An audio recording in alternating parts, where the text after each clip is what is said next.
નમસ્કાર દર્શક મિત્રો, DD10 ન્યૂઝમાં આપનું હાર્દિક સ્વાગત છે। હું છું બોની પ્રિન્સ અને હવે જોઈએ આજના મુખ્ય સમાચાર।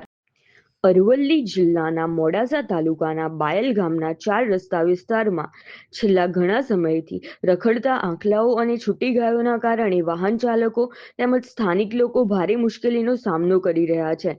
મુખ્ય માર્ગ પર દિવસભર આંખલાઓ અડીંગો જમાવી બેસી રહેતા હોવાથી બાઇક, કાર, ટેમ્પો અને બસ સહિતના વાહનોને જોખમ વચ્ચે પસાર થવું પડે છે। સ્થાનિકોના જણાવ્યા મુજબ આંખલાઓ અચાનક રસ્તા પર દોડતા થતા અકસ્માત સર્જાવાની ભીતિ રહે છે। ખાસ કરીને શાળા કોલેજના વિદ્યાર્થીઓ, મહિલાઓ અને વૃદ્ધોને રોડ ક્રોસ કરવામાં ભારે મુશ્કેલીનો સામનો કરવો પડે છે। વ્યસ્ત સમય દરમિયાન ટ્રાફિક જામ જેવી સ્થિતિ પણ સર્જાતી હોવાથી મુસાફરોને હાલાકી ભોગવવી પડે છે। ગ્રામજનોએ અનેક વખત સંબંધિત તંત્ર સમક્ષ રજૂઆતો કરી હોવા છતાં હજુ સુધી કોઈ અસરકારક કાર્યવાહી કરવામાં આવી નથી, જેના કારણે સ્થાનિકોમાં રોષ જોવા મળી રહ્યો છે।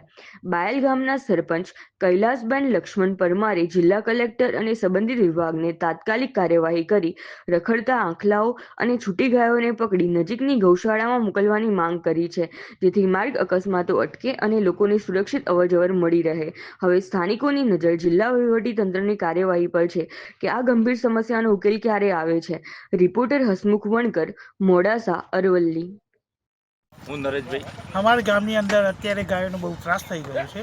અહીં એક્સિડન્ટ રોજ બેરોજ થયા કરે છે, તો નમ્ર વિનંતી છે કે આ ગાયોને અહીંથી લઈ જાઓ, ગમે તે પજરાપુરમાં મૂકો, બહાર ઈડર મૂકો, આ નજીકમાં જે પજરાપુર હોય તો પકડી જવા વિનંતી છે આપણી। ગામ બાયલ, હું ફોજી રિટાયર્ડ પરમાર લક્ષ્મણભાઈ લાલાભાઈ। પશુનો ત્રાસ છે અમારા ગામમાં, પશુઓ બહુ આવે છે, તંત્રવાળા કોઈ હાથ ઉતારે નહીં। આજે રાત દિવસ ગાયો આવે છે। મારું એક ફર એક્સિડન્ટ થયું, આજે રાત દિવસ એક્સિડન્ટ ચાલે છે। ગાયો કોણ મૂકી જાય અમને ખબર નથી। તંત્રને જણાવવાનું કે મામલતદાર, TDO સાહેબને જણાવવાનું કે આ ગાયોના મારે કોઈ જરૂર નથી, તમે પજરાપુર મૂકી આપો, ન તો મને કે સુવિધા અમે મૂકી આપીએ। આ તો વારંવાર ચાલે છે સાહેબ, આવું તંત્ર ના ચાલે। તે બદલ હું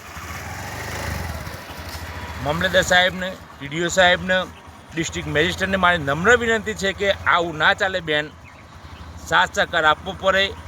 24 કલાક મારા આખી ફેમિલી અહીંયા આવીને તકલીફો પડે છે કે ક્યાંથી લાવો ક્યાંથી લાવો। મારા ભાઈ સરપંચ છે, લેડીઝ છે એટલે આવતા નથી, મારે આવવું પડે વારંવાર, ના ચાલે ને સાહેબ આવું।